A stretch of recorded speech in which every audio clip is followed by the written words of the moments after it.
Seja bem-vindo ao Conversa Capital. Recebemos esta semana Ricardo Reis, economista e professor da London School of Economics. Muito obrigada por estar aqui com o Paulo Ribeiro Pinto, pelo Jornal de Negócios, e comigo, Rosário Lira, pela Antena 1.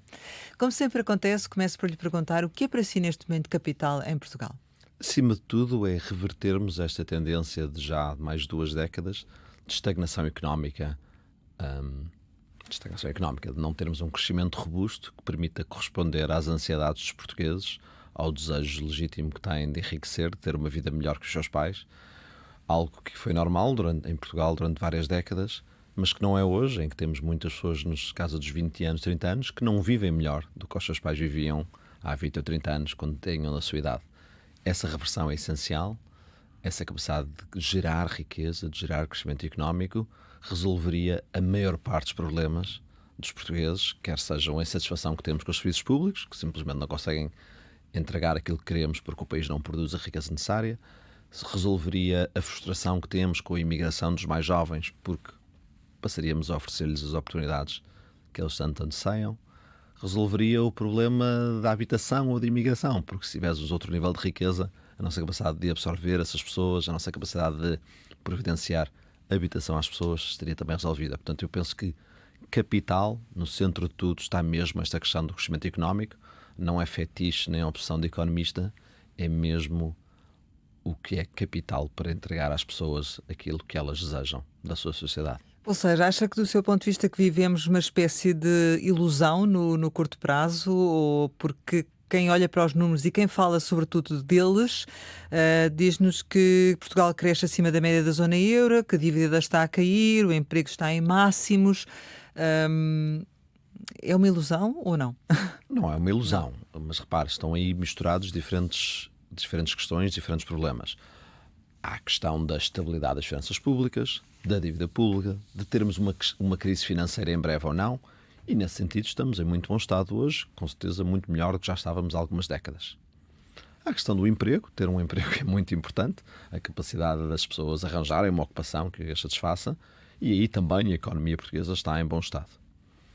Mas o que eu disse não foi que a questão capital era a economia, seria demasiado lato.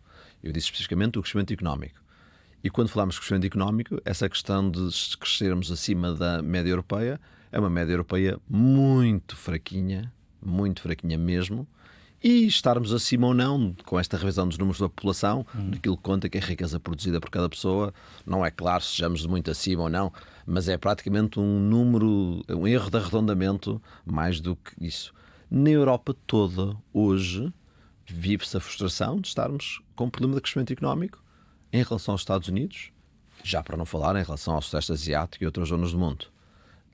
Portanto, no contexto europeu, estarmos a felicitar-nos por estarmos uma décima acima ou duas, talvez, tendo em conta os resolvimentos do número, não é de forma nenhuma razão para contentamento. E mais do que isso, esse problema europeu de crescimento é um problema que tem 10, 15 anos e está a levar imensas mudanças políticas na Europa. É mesmo, como dizias, a questão capital para os desenvolvimentos políticos que vemos na Europa, para os desenvolvimentos sociais que vemos. Em Portugal não são 10 ou 15, são 25 anos. Mais se sente aqui e mais acaba por explicar de forma capital muitos dos problemas que temos no nosso país. Mas o Primeiro-Ministro dizia há dias que os dados financeiros e económicos do país poderiam fazer corar a maior parte dos países parceiros europeus. É mesmo assim? Novamente, mas quando falamos de dados económicos, estamos a falar de uma realidade tão alargada que podemos dizer estes são para fazer corar e estes são para fazer envergonhar, se quiser. E quais são os a questão da estabilidade macroeconómica, de não termos uma crise à porta, de termos as contas bem equilibradas, de termos estabilidade da inflação ou mesmo no nível dos preços, de termos um mercado de trabalho que está a oferecer empregos, são com certeza a nível europeu de destacar, novamente não imenso, mas de destacar em relação aos países. Mas a questão de fundo que eu trouxe não é do último ano, não é dos últimos 2 anos, é de toda uma geração, é dos 26 anos deste século que já leva, e é a questão de prosperidade. E essa questão de prosperidade, como eu digo, na comparação com os países europeus, estamos a fazer-nos pior? Não. Embora estejamos pior já há mais tempo, e, portanto, é perfeitamente natural que o Primeiro-Ministro enfatize o que aconteceu no seu mandato, e nesse sentido estamos na média, talvez ligeiramente acima, mas a prosperidade é algo que se reflete ao longo de 20, 25 anos. Quer dizer, na analogia, se quiser, uma pessoa, estamos aqui a falar da sua carreira. Não estamos a falar se este ano foi bom ou se foi mau, se tens as contas equilibradas, se pagaste a conta do cartão de crédito, se tiveste dinheiro para pagar a hipoteca da casa, se conseguiste que os filhos pagassem a mensalidade da escola de futebol ou o que foi. Estamos a falar da tua carreira. E a carreira de Portugal, ao fim de 25 anos, é desanimadora e limita as expectativas. Participou no Fórum do BCE em Sintra e, por isso, agora mudando um pouco a agulha, já voltaremos às questões específicas de Portugal. Perguntava-lhe qual é o sentimento geral sobre o ambiente económico e sobre o futuro que traz 3 lições importantes hoje nas discussões internacionais. Em primeiro lugar, uma enorme expectativa em relação à inteligência artificial, com otimistas e pessimistas, mas, acima de tudo, com uma consciência plena de que o mundo está a mudar muito depressa. Há muitas formas de falar sobre esse impacto na inteligência artificial. Podíamos passar não só este programa, mas podíamos, e já agora devíamos, deixo-lhe a sugestão, devíamos, nesta conversa capital, esse o ponto capital no futuro da nossa sociedade, porque estamos a passar por uma revolução tecnológica verdadeiramente extraordinária.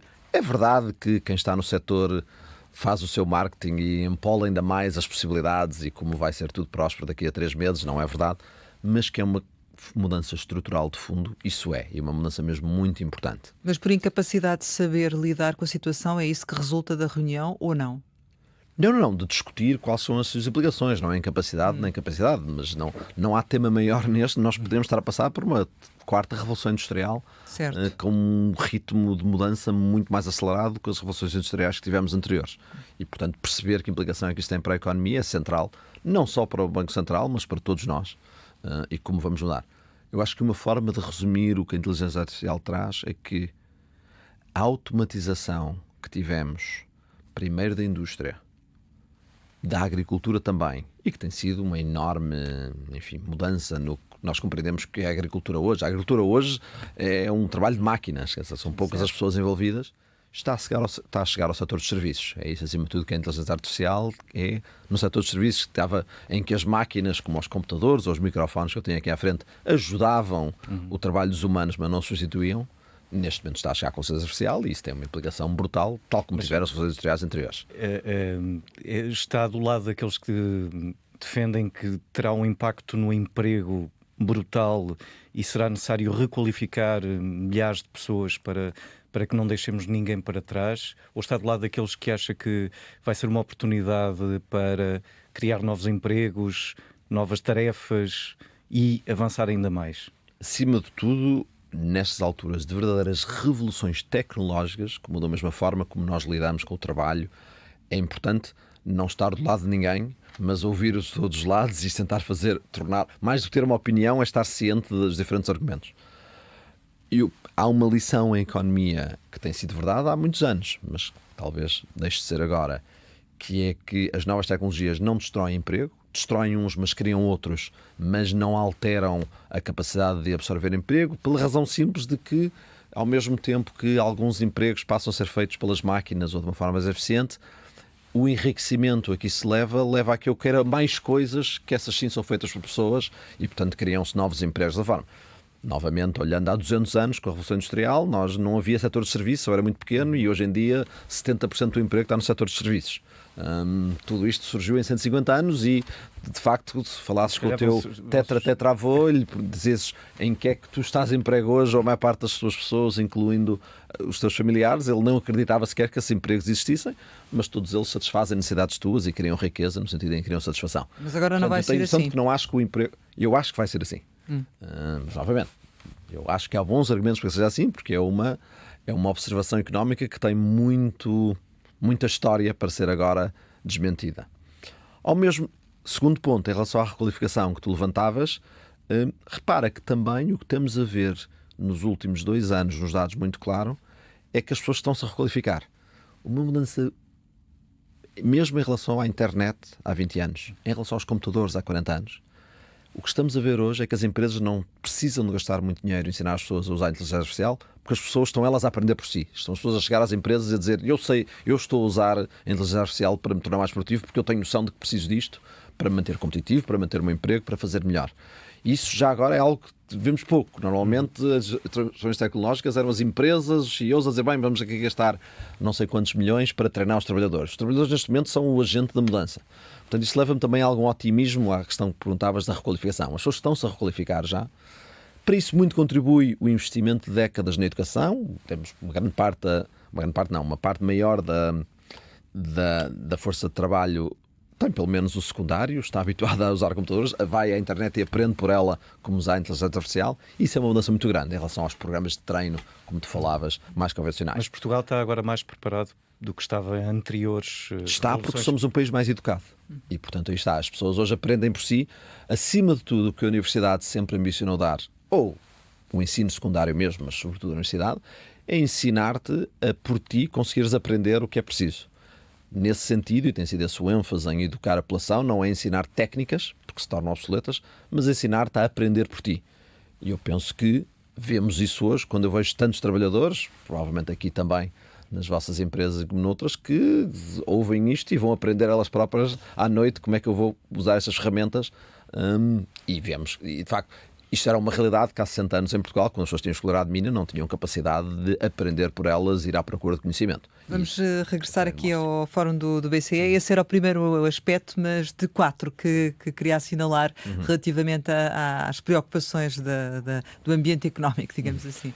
Segunda preocupação, mais de curto prazo, é obviamente a inflação, porque estamos a falar de um encontro de bancos centrais, e até que ponto é que o choque da guerra no Irão é persistente, exige a subida das taxas de juros ou não, as diferenças entre a zona euro, Banco da Inglaterra, a Reserva Federal, em termos de quão depressa vão ser.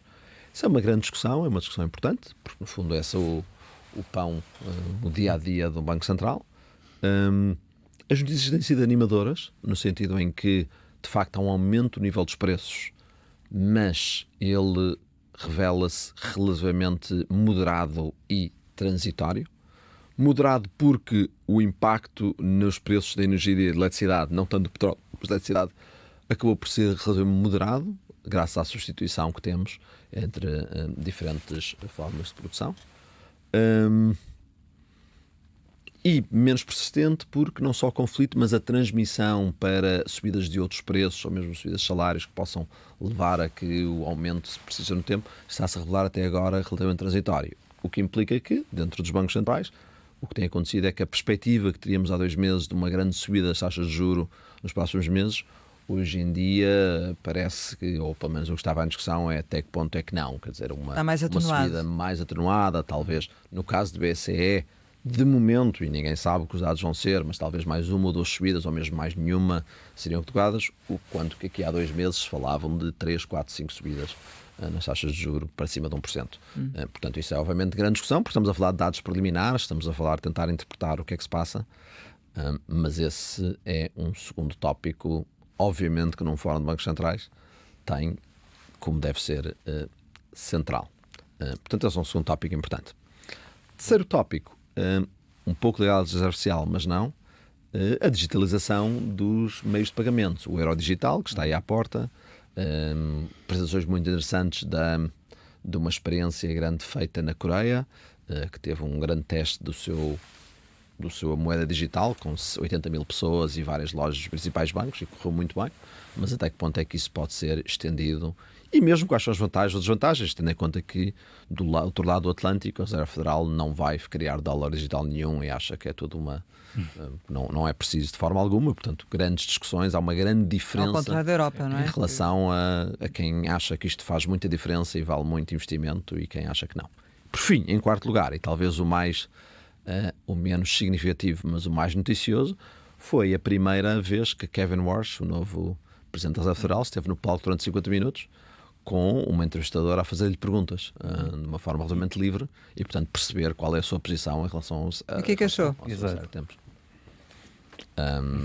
De uma forma quase que esperada, ele revelou muito pouco do que pensa e do que vai fazer, o que é normal, no sentido em que ele já tinha exprimido várias convicções antes de ser nomeado, e agora tem a realidade que ele sabia, que muitas pessoas no comitê que tomam as decisões têm opiniões bastante diferentes, E ele tem um trabalho nos próximos 6 meses de ou tentar convencê-los, ou ouvir e convencer-se que talvez seja um pouco diferente, ao mesmo tempo que lida com este equilíbrio difícil em que a inflação nos Estados Unidos está bastante mais alta que na Europa, a Reserva Federal não subiu as taxas de juros, e ele é da opinião que a meio prazo deviam descer as taxas de juros, e portanto há aqui um debate muito central em termos do que vai acontecer à inflação e do que vai ser a política monetária nos próximos 6 meses. Bastante significativo é ele ter referido repetidamente que vai criar estas 5 grupos de trabalho, para estudar diferentes questões da Reserva Federal, porque quer mudar bastantes coisas na instituição e vai criar grupos de trabalho para fazer reformas da instituição. Vai anunciá-los na segunda-feira, ou no meio da próxima semana.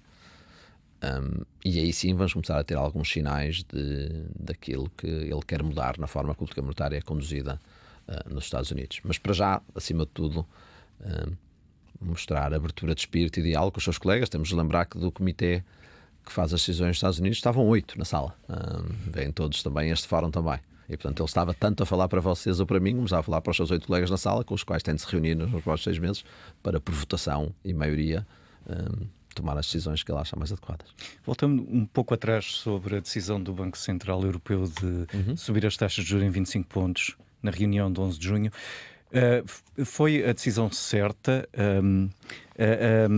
A Presidente do BCE disse que era uma necessidade quase que inevitável. Houve muita discussão se seria muito cedo para subir, se era melhor esperar, qual é a posição que assume?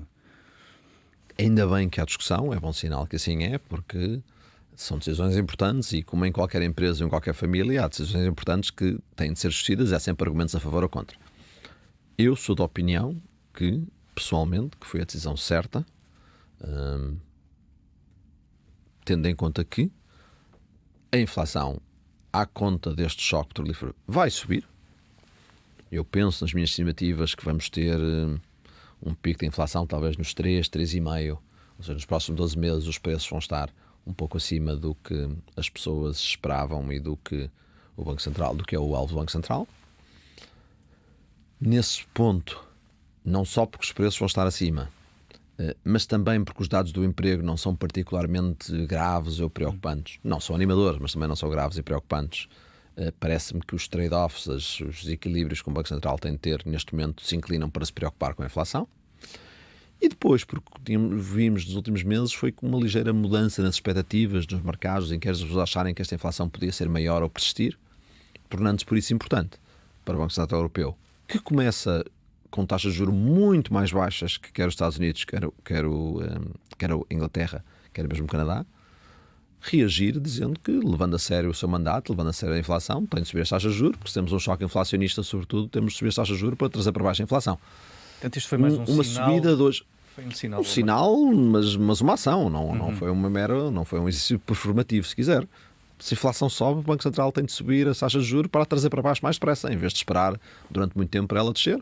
Se o Banco Central começa de uma posição em que as taxas de juros estavam a um nível relativamente neutro, ou mesmo até ligeiramente abaixo do neutro, ainda mais se justifica que seja o primeiro a subir, quando nos outros países tinhas as taxas de juros bastante acima do que seria um nível, se quisermos, foi aprender com as lições neutro. de 2021-22, em que se demorou um pouco a subir a taxa de juro. Eu penso, e escrevi muito sobre isso em 2021, que houve um erro em 2021 e que houve um grande atraso na subida das taxas de juros. Daí a dizer que agora, sempre que se faz bem, se está a aprender com o erro anterior, não sei se eu caracterizaria a questão dessa forma. Mas penso que foi a tomar a decisão certa. Sabe que a lição de 2021, bem expressa na revisão de estratégia do BCE de 2025, foi que quando houver um choque agora, vamos reagir de forma mais assertiva para podermos reagir menos, mais depressa, mas menos, se quiser. E se quiser, esta subida, nesse sentido, esta subida vai nesse sentido. Mas o que estava em mente, penso que há um ano, eram provavelmente choques piores e mais graves, que exigissem intervenções mais arrojadas do que estes 25 pontos base, que me parecem, de uma certa forma, mais política monetária normal. É normal, quando se tem um choque sobre a inflação, e se tens a ferramenta para baixar a inflação, se a juros, que suba as taxas de juros para a inflação descer, e assim estará. Relativamente a esse relacionamento entre o BCE e a Fed, falava há algum tempo de uma divergência crescente. Sentiu que agora essa divergência se está a atenuar e que pode haver aqui alguma aproximação entre a FED e o BCE ou não?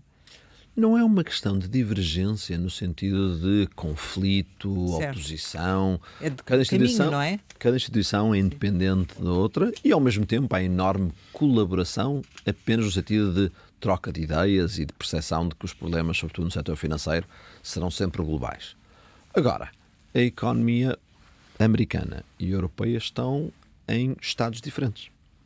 Temos uma economia americana a crescer de forma muito robusta e uma economia europeia, como falámos no início desta conversa, estagnada. Temos os Estados Unidos com um problema de inflação, com uma inflação que ainda não desceu abaixo dos 3%, que com o Fed, se quiser, atrasado ou pelo menos mais leniente ou mais tolerante à inflação alta, que, portanto, com mais um choque que venha a inflação da questão do Irão, está muito mais comprometido a ter de baixá-la, enquanto o Banco Central Europeu, que de uma forma muito mais agressiva, eu diria mesmo bem-sucedida, já tinha trazido a inflação de baixo para os 2% há mais de um ano. Portanto, um ponto de partida completamente diferente. Temos um Banco Central Europeu muito mais independente do poder político, enquanto que nos Estados Unidos há muitas mais questões, legítimas ou não, relacionadas com a independência da Reserva Federal e com a interferência ou não do poder político nessa independência.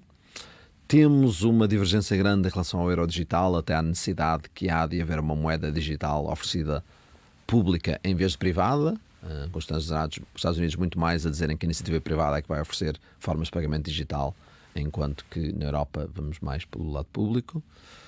E, portanto, olhas para todos estes contextos e tens aqui bancos centrais que têm desafios diferentes. Para além disso, com as questões das guerras, com a questão das tarifas, com as alterações mesmo comerciais entre países que estão a acontecer,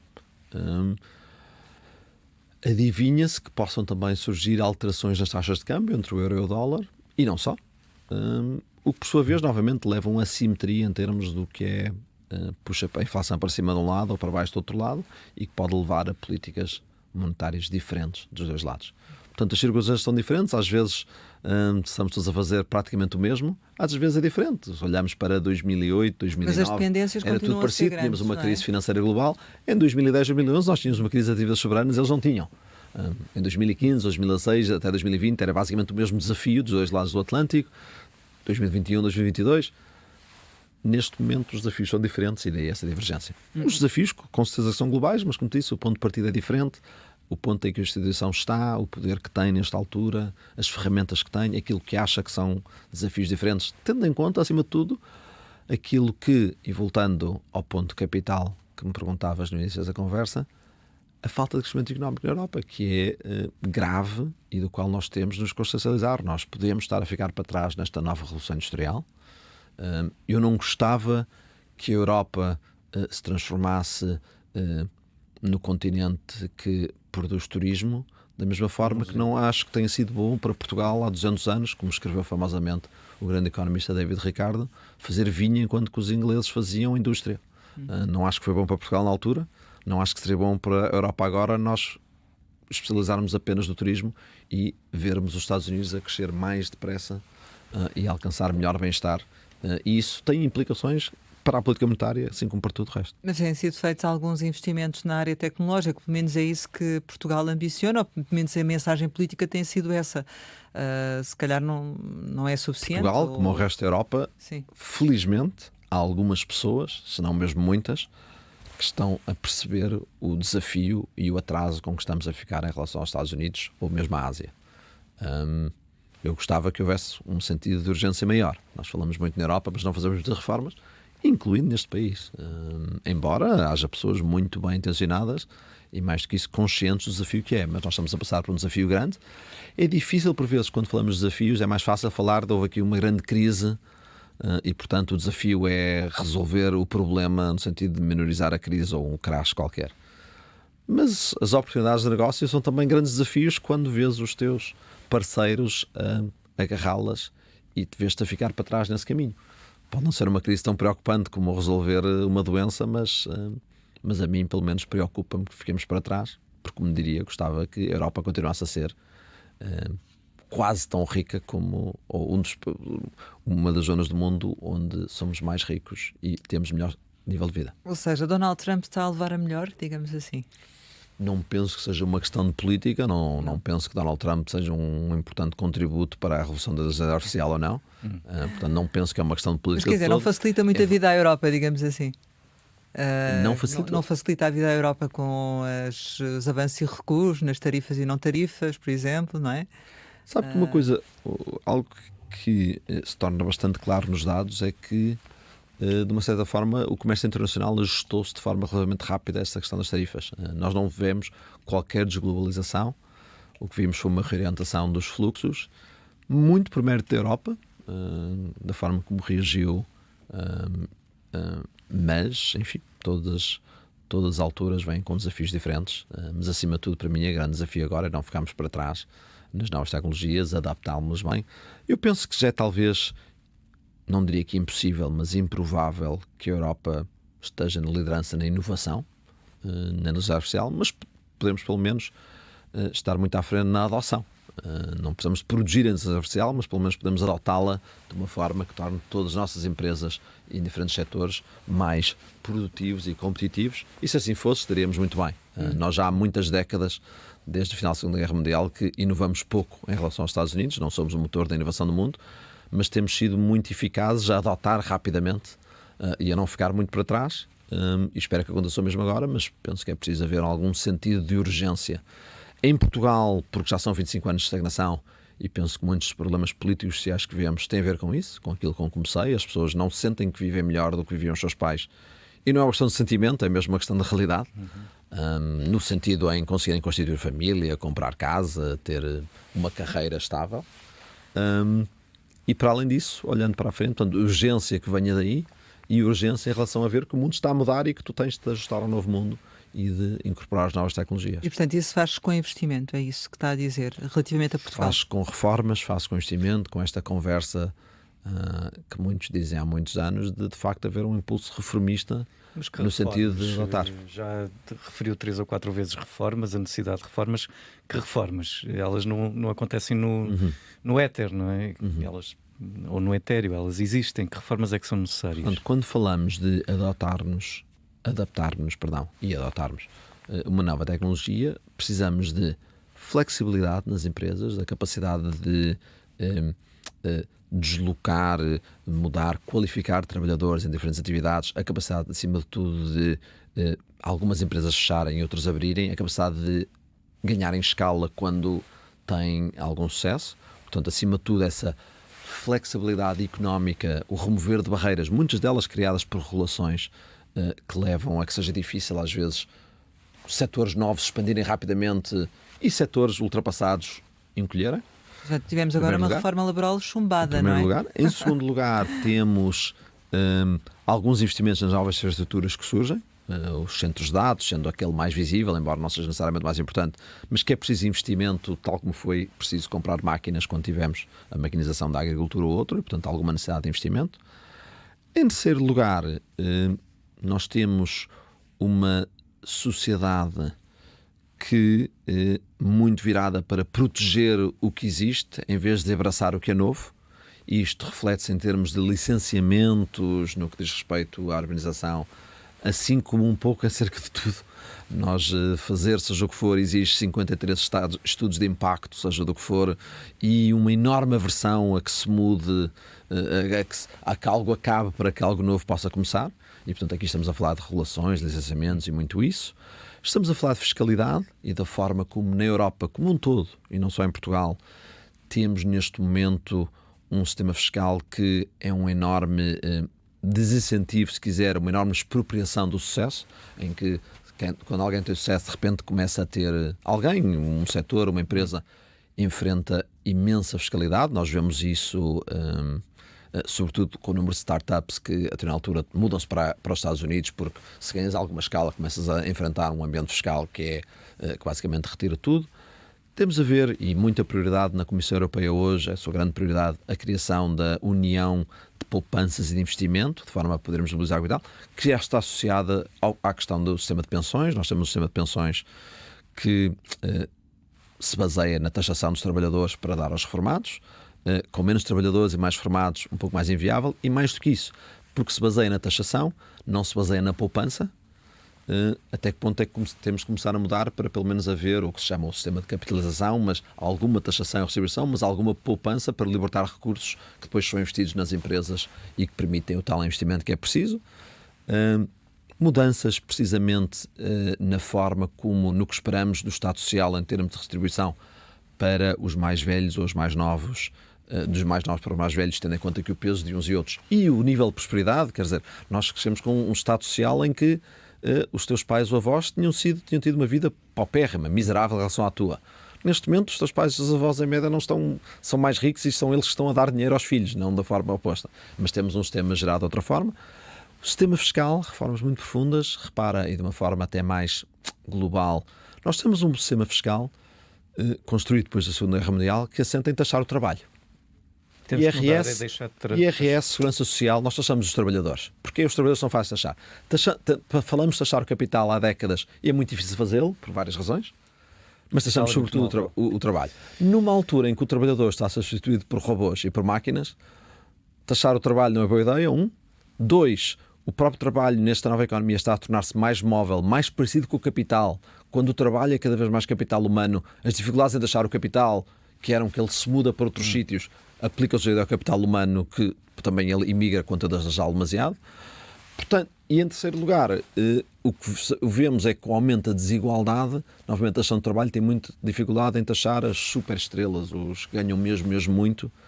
Tudo isto implica que temos de mudar para um sistema fiscal que taxa mais, na minha opinião, o consumo e menos o trabalho, com um sistema fiscal que tem de ser mais global, de forma a não permitir que estas empresas globais e digitais sejam de alguma forma taxadas e paguem a sua contribuição para a sociedade. Portanto, muitas mudanças no sistema fiscal que não distorçam no sentido das máquinas. Portanto, já te disse pelo menos umas 15 reformas, espero que tenha respondido, mas posso continuar com mais 5 ou 10 para não me acusar de não concretizar. Mas sistema fiscal, legislação, abraçar desafios, perceber que é preciso sobretudo flexibilidade da economia para mudar recursos de um setor para o outro, parar imobilismo e preservação do passado a todo custo e que não permite... Em Portugal também...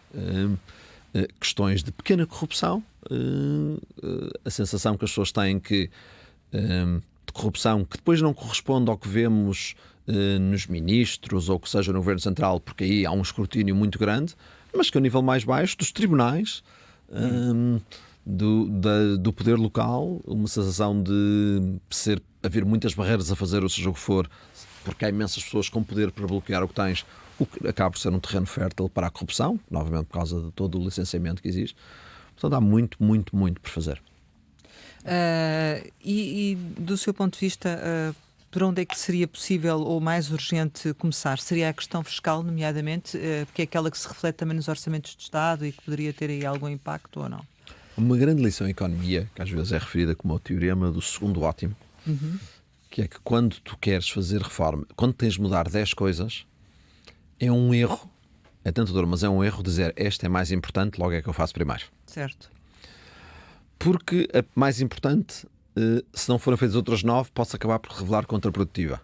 Quando tu queres sequenciar as reformas, as 10 que tens de, no seu conjunto, dizer-me quais das 10 achas que podes fazer, tendo em conta as que podes fazer, perceber quais é que se apoiam nas anteriores ou não, e daí escolher a sequência.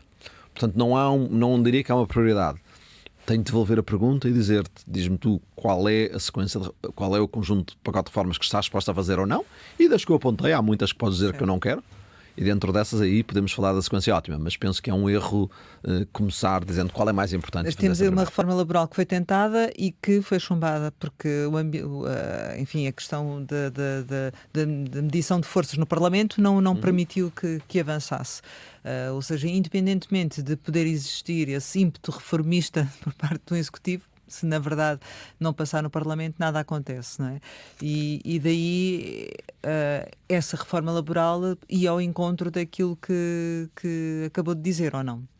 Portugal tem a situação política que tem, não é a pior da Europa, reflete um pouco que quando se fala desta necessidade de reformas, penso que há um erro em olhar para quem é o primeiro-ministro e apontar-lhe o dedo e dizer este é reformista ou não, como se lê muitas vezes na imprensa, se António Costa ou Luís Montenegro são mais Dom Sebastião ou menos Dom Sebastião em termos de trazerem os resultados, mas antes de perceber que há neste momento um equilíbrio de forças, se quiser, um Estado social e, portanto, mais do que avaliar o primeiro-ministro, mais do que criticar ou não, eu, pessoalmente, e por isso estou aqui, acho que a melhor forma de intervenção é percebermos, discutirmos, mostrarmos às pessoas a necessidade de reforma e o caminho para onde estamos e como nós estamos mal, e isso vai-se refletir nas suas escolhas políticas de forma a eles apoiarem políticos reformistas. Ou seja, tem que se comunicar melhor. Também. Tem de se comunicar melhor, sim, se quiser, mas assim, mas não... às vezes quando se diz comunicar melhor parece que já se sabe o que se faz e é só explicar. Eu não acho que esteja aqui a partilhar nenhuma sabedoria com as pessoas, mas antes a notar os desafios que são, fazê-las perceber que desafios são esses, ouvir a sua opinião nas conversas que tenho também, ouvir outros quando ouço outras conversas capitais com os outros ótimos convidados que vocês têm, mas perceber acima de tudo, e essa é a minha mensagem, a urgência de reformas. Nós estamos a ficar para trás, temos um país estagnado, todos os problemas que têm um ponto capital, a falta de crescimento económico, a estagnação económica. Culpar agora se esta medida passou ou não, acima de tudo, é porque é que alguns portugueses votam ou encorajam os seus representantes democraticamente eleitos a serem também eles forças de bloqueio e forças imobilistas e não haver uma pressão para quem quer mudar e levar o país a andar para a frente.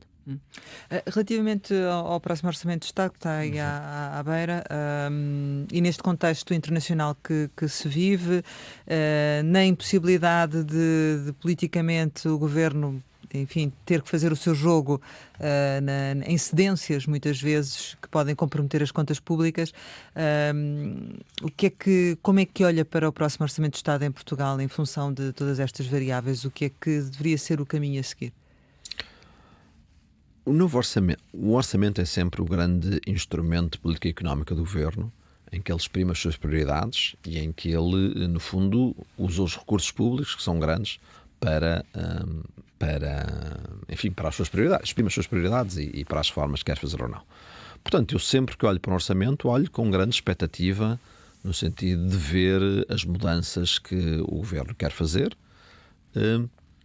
mas, voltando à resposta anterior, há um equilíbrio político no Parlamento e o orçamento também não é só um ato de intenções, mas antes um ato de possibilidades. E, portanto, percebendo que há um governo minoritário em Portugal e com uma constelação de forças em que, como disseste, não só tem medidas que quer bloqueadas, como também medidas que não quer aprovadas e com as quais tem de legitimamente e democraticamente aceitar e implementar como políticas, o que foi aprovado na Assembleia da República, percebo que haja, obviamente, que esse equilíbrio.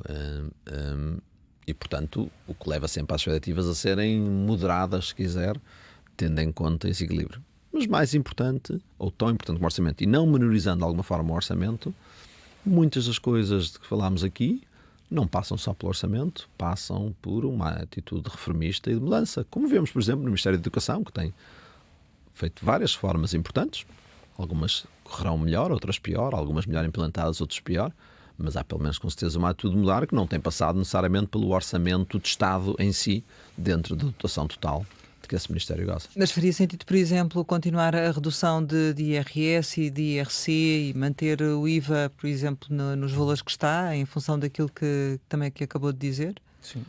Faz algum sentido dentro do equilíbrio das contas públicas, que é muito importante. Deve a ser Europa, neste momento, a Europa está muito endividada neste momento. Nós temos eleições em França no próximo ano. Portanto, a possibilidade de haver uma crise associada à dívida soberana não está de forma alguma excluída, e eu gostava que Portugal continuasse a estar, como está agora, dentro dos países que, se houver uma crise, são um porto de abrigo em vez de algo a evitar, e neste momento nós estamos aí, não estávamos aí há 15 anos, e portanto preferia que estivesse aí. Há um grande desafio também hoje, que tem a ver com a própria dívida pública americana, e o que se vai acontecer aí, a forma como se espalha pelo resto do mundo. É um risco. E portanto eu nesse sentido, Portugal, com um trabalho muito bem feito, que já atravessa vários governos e de mais 10 ou 15 anos, em termos de estabilidade das finanças públicas, temo-la, tendo em conta que tivemos uma crise tivemos aqui o FMI não há tanto tempo, essa que tem de ser uma prioridade muito grande, apesar de todas as reformas que eu queira fazer, apostar no déficit público nesta altura não seria uma boa ideia, tendo em conta os riscos. Portanto, tentar o equilíbrio, ou próximo do equilíbrio. Exatamente. Seria uma boa ideia nesse sentido. Temos um grande desafio aí. Gostava muito rapidamente porque referiu agora ainda o risco da dívida pública norte-americana, que tem sido às vezes apontada como um risco muito grande para o resto da estabilidade mundial. Muito rapidamente, porque é que existe esse risco? Esse risco porque a dívida pública americana, sendo visto como o ativo mais seguro que temos nos mercados financeiros, alavanca muitas outras operações financeiras. Quando as pessoas fazem algo de muito arriscado, um investimento arriscado, protegem-se tendo uma parte da carteira no ativo mais seguro, como sendo a obrigação. Portanto, tens esse ativo seguro em todo lado, nesse sentido, em primeiro lugar. Em segundo lugar, porque também por isso, muitas transações financeiras exigem que se ofereçam garantias. No caso de um empréstimo, a garantia é a casa. Na maior parte das transações financeiras, muitas vezes oferece como garantia dívida pública americana. Em terceiro lugar, muitos estrangeiros em muitos países, não tanto na Europa, mas no Sudeste Asiático e em outros sítios, usam a dívida pública americana como mesmo o seu porto seguro, tendo em conta que não confiam na dívida pública do seu país, ou porque num mundo em que tens um bloco no mundo centrado na China a ser um credor do resto do mundo, mas é um credor, mas qual é a dívida nacional americana que ela tem? Tem alções também, mas a dívida pública americana acaba por ser a expressão financeira do que são os grandes desequilíbrios comerciais entre os países, porque permitem, tendo em conta o grande déficit americano, que os estrangeiros tenham ali em troca das galinhas que enviamos para os Estados Unidos, ficamos aqui com algo em troca, sem que eu tenha de perceber muito bem a economia americana ou outro. Em todos estes lados, portanto, a dívida pública americana é um pilar importante da economia financeira internacional. A dívida pública americana tem-se revelado cada vez menos apetecível. Os estrangeiros têm reagido à política económica americana nos últimos anos com menos crença na sua segurança. É preciso ver quem deteve a dívida pública americana na Europa entre 2021 e 2022 perdeu mais de 20% do seu investimento com o surto de inflação que houve, portanto não se revelou nada seguro. É preciso ver que com uma economia americana completamente endividada, com as suas contas públicas desequilibradas e com algumas afirmações de política económica da administração, o receio de não pagarem, ou pelo menos bloquear algum pagamento que nunca tinha sido considerado, começa a surgir um pouco. E por fim, o que aconteceu no último ano com a desvalorização do dólar, que mostra que não só quando eu tenho dívida pública americana posso perder não só pelo que ela rende, mas também porque o dólar desvaloriza quando eu receber. Por todos estes lados há questões legítimas em torno da dívida pública americana que tem levado a uma grande subida nas taxas de juros a que os Estados Unidos pedem emprestado. Temos mesmo, temos mesmo de concluir, mas... Para além disso, parece-me que neste momento, quando pensas de grandes fragilidades financeiras internacionais, se quiseres, tentas adivinhar qual seria uma próxima crise, que provavelmente nunca acontecerá, mas é importante adivinhar essa crise. Posso ter um foco na dívida pública francesa, com certeza, mas um outro foco é nós temos um investimento brutal em inteligência artificial nos Estados Unidos, porque é o único sítio onde eu posso comprar empresas de inteligência artificial nesta altura. Muitos estrangeiros, neste momento o fluxo europeu para a Bolsa Americana tem existido a Bolsa Americana no último ano e meio, 2 anos. É dinheiro europeu que tem comprado mais do que dinheiro americano, que tem permitido aos Estados Unidos investirem de forma massiva em centros de dados artificial. Somos nós que estamos a investir na América, e volto ao meu ponto inicial, é um pouco, digamos que, frustrante vê-lo. Não há forma de investir e, portanto, nós investimos todos nos Estados Unidos, nesta altura, europeus como um todo. Uma mudança no valor, há muita incerteza acerca do valor destas empresas, uma mudança no valor delas, que vem com algum trazer de capital de volta, em vez de simplesmente deslocar-se da Bolsa para a dívida pública americana, porque eu não confio na dívida pública americana, implicaria perdas com a desvalorização do dólar, que podem vir nesses investimentos, e até que ponto é que, na Europa, essas perdas do investimento dos Estados Unidos, que tem sido tão grande, se podem revelar o início de um rastilho que leva a perdas que se revelam Uma em crise. falências ou instabilidade financeira. Uhum. Só para concluirmos, queria perguntar-lhe porquê é que não aceitou regressar a Portugal para ser governador do Banco de Portugal? Não sabia que não tinha aceitado, quer dizer, A informação publicada foi que foi convidado. Não, o cargo de governador de Portugal, pelo que eu sei, do que foi publicado e que foi anunciado, foi oferecido ao Dr. Álvaro Santos Pereira, que se tem revelado ser um ótimo governador e que está a fazer um ótimo trabalho. Que eu saiba, não houve nada. Mas foi em termos de convidado ser ou eu. não? Não é correto alguma vez referir-se se foi ou não convidado. O que interessa é a pessoa que lá está, é uma pessoa ótima, na qual eu tenho, como português, tenho imensa confiança que vai fazer um ótimo trabalho. Pode-me perguntar se eu fui convidado ou não para selecionador nacional nos últimos 20 anos ou não da equipa de futebol, e a minha resposta continua a ser a mesma, que acho que não é uma pergunta que se possa responder.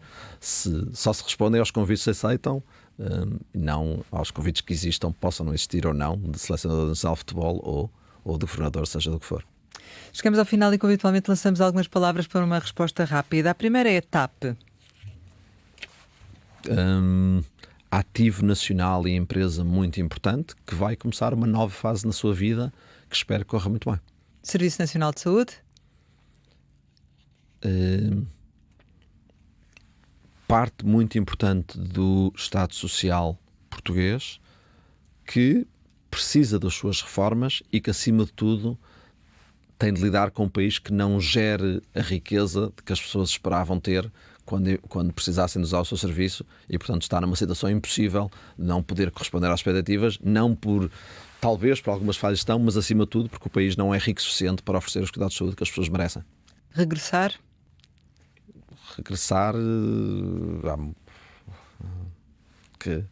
Há muitos regressos na vida em diferentes sentidos, e há ir e regressar de formas diferentes, portanto não é regressar, nunca é um ponto final nem um objetivo, mas antes algo parte da dinâmica. Férias. Férias sempre em Portugal, que é um sítio muito agradável para fazer férias. Companheira. Há muitos companheiros. Eu tenho a sorte de ter uma mulher extraordinária que tem sido a minha companheira durante toda a minha vida. Família. Sempre muito importante. Saudade. Faz parte de ser português. Portugal. Um país com enorme potencial que eu gostava de ver melhor aproveitado. Ricardo Reis, muito obrigado por ter estado aqui com a Antena 1 e com o Jornal de Negócios. Pode rever este Conversa Capital com o Ricardo Reis, economista e professor da London School of Economics, nos sites da RTP e da Antena 1. Nós regressamos para a semana, sempre neste dia, esta hora, e claro, contamos consigo.